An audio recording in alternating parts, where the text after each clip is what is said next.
প্রথমত বলি ওখানে বেশ কিছু লোক মিথ্যা কথা বলেছে, বিশেষ করে কিছু পোস্টও দিয়েছে যেটা আমার বাসা, এটা আমার বাসা না। তারপরে আবারও মিথ্যা কথা বলেছে যে আমার আমন্ত্রণ, এটা আমার আমন্ত্রণ না। ফাদ ভাই কংগ্রাচুলেশনস, অবশেষে আমরা জয়টা পেলাম। 22 বছর পর হামজা চৌধুরীও আসলে একটা উপহার পেল। বছরটা শেষ হচ্ছে, আপনাদের জন্য কাজ করতে অনুপ্রেরণা হবে। কি কথা হলো ম্যাচ শেষে মুরসালিন হামজাদের সঙ্গে? আমি ম্যাচ শেষে কারোর সাথে কথা বলিনি, I didn't want to disturb them, but আমি দেখেছি তাদের সকলের মধ্যে যে আজকের যে একটা অনুপ্রেরণা এবং আজকের একটা ডিফারেন্ট লেভেল অফ স্যাটিসফ্যাকশন, এটা তো প্রাইসলেস। সত্যি কথা, দেশের মাটিতে এতদিন পরে একটি জয়, এবং তাও আবার ভারতের বিরুদ্ধে। So it is fantastic. আমার মনে হয় আজকে আমাদের সম্মানিত সভাপতি তাবিদ আউয়াল সাহেবের নেতৃত্বে যে নতুন কমিটি, আমরা খুবই সৌভাগ্য আমরা হামজাকে পেয়েছি, আমরা সমীর সোমকে পেয়েছি, আমরা খুবই সৌভাগ্য আমাদের মোরসালিন আজকে গোল করেছে, আমাদের রাকিবের আগে গোল করেছে। সো এই সব কিছু মিলিয়ে আমি বিশ্বাস করি ফুটবলে যে নবজাগরণ হয়েছে, আমরা ফ্যানরা যে আনবিলিভেবল ভালোবাসা দিয়েছে, তারই প্রতিদান দিয়েছে আজকে আমাদের দল। সো আজকের সব কিছু আমাদের দলের। So that's what I would like to say. Bangladesh ভারতকে হারানোয় ক্রীড়া উপদেষ্টা প্রায় 2 কোটি টাকা বোনাস ঘোষণা করেছে। নিশ্চয়ই বাফুফেও হয়তো বা প্লেয়ারদের জন্য একটা আলাদা, তাদের অনুপ্রেরণার জন্য হয়তো বা কোনো একটা বোনাস বা এই ধরনের একটা উপহার দিবে। আমি ডেফিনেটলি আমার সম্মানিত সভাপতি এবং এক্সিকিউটিভ কমিটির সিদ্ধান্ত, তারা ডেফিনেটলি চিন্তা করবেন তারা কী করবেন। বাট ডেফিনেটলি আমি এতটুকু বলতে পারি, শিওরলি দ্য ডিজার্ভ, কোনো সন্দেহ নেই। শীঘ্রই সব প্লেয়াররা যে যার মতো চলে যাচ্ছে।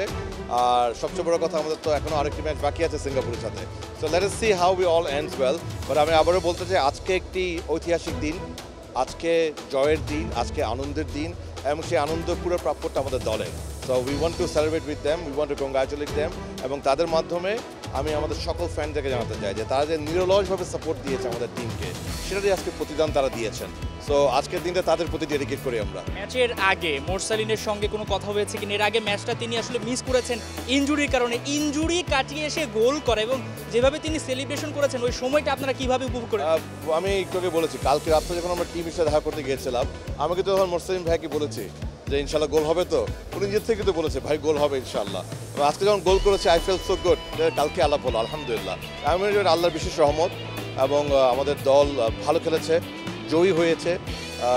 আমি যেটা আবারও বললাম, আমাদের সমগ্র দেশে 18 কোটি মানুষকে আজকে তারা একটি জয় উপহার দিয়েছে, সমগ্র দেশকে একত্রিত করেছে। এটা বিশাল দিন ফুটবলের জন্য, এটি একটা ঐতিহাসিক দিন, কোনো সন্দেহ নাই।